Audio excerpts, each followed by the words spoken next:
सुबह का समय था। घर के आंगन में निर्मला झाड़ू लगा रही थी। भोलाराम सुबह ही उठकर खेत चला जाता है।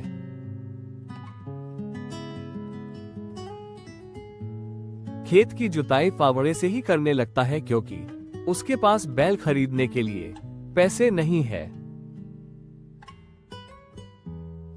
निर्मला चूल्हे पर खाना बनाती है, फिर टिफिन पैक करती है। बंशी और पूजा टिफिन लेकर खेत चले जाते हैं। कुछ ही देर में दोनों खेत पहुंच जाते हैं।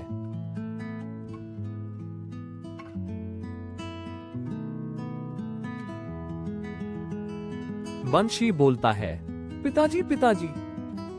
अरे मेरे शेर, आ रहा हूँ, जरा हाथ पैर तो धुल आऊं। इतना बोलकर भोलाराम हाथ पैर धोने चला जाता है।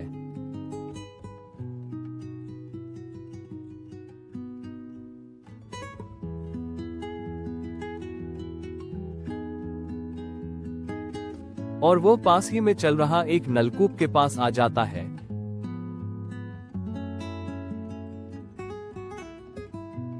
और हाथ मुंह धोने लगता है।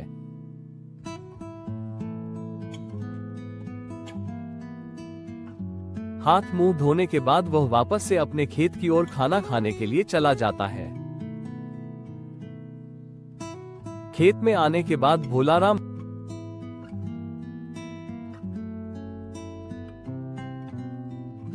बंशी से टिफिन लेता है और पेड़ के नीचे खाना खाने के लिए चला जाता है। बच्चे भी खेलने चले जाते हैं। भोलाराम बच्चों को आवाज लगाता है, आओ बच्चों, खाना खा लो। ये सुनकर बंशी बोलता है, नहीं पिताजी, यह खाना माँ ने आपके लिए भेजा है, हम खा लेंगे तो आप क्या खाओगे, और वैसे भी हमने घर में बहुत ज्यादा खाना खाया है, ये आप खाओ। इसके बाद भोलाराम टिफिन खोलता है और बहुत ही अच्छी खुशबू निकल रही थी। भोलाराम खाना खाता है। फिर वापस से भोलाराम खेत में काम करने चला जाता और बंशी पूजा भी टिफिन लेकर घर चले जाते हैं।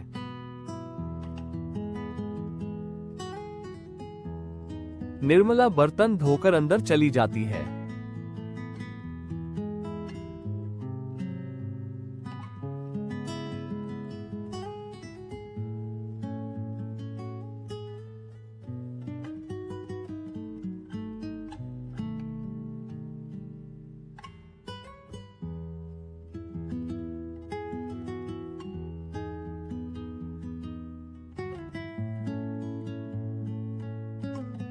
फिर निर्मला पानी भरने के लिए बाल्टी लेकर घर से बाहर कुछ दूरी पर नल में आ जाती है।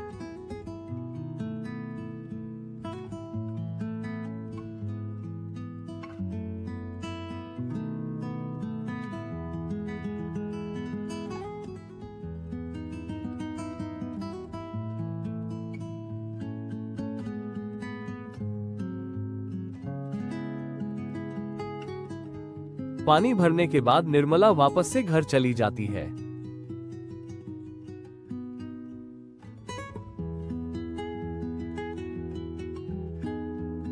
फिर घर आकर निर्मला शाम का खाना बनाने लगती है।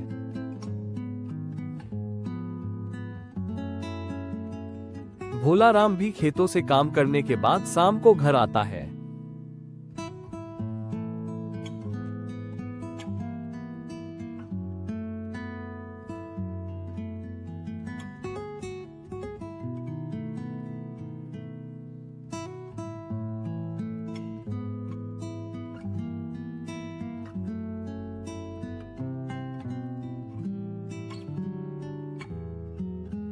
घर आकर भोलाराम अपने पत्नी निर्मला को आवाज लगाता है, बच्चे कहाँ है भाग्यवान। कुछ ही देर में बंशी और पूजा भोलाराम के पास आ जाते हैं।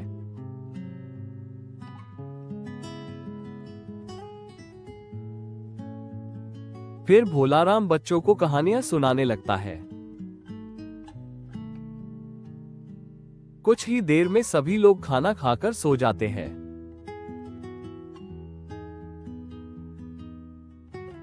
ऐसे ही समय गुजरता गया।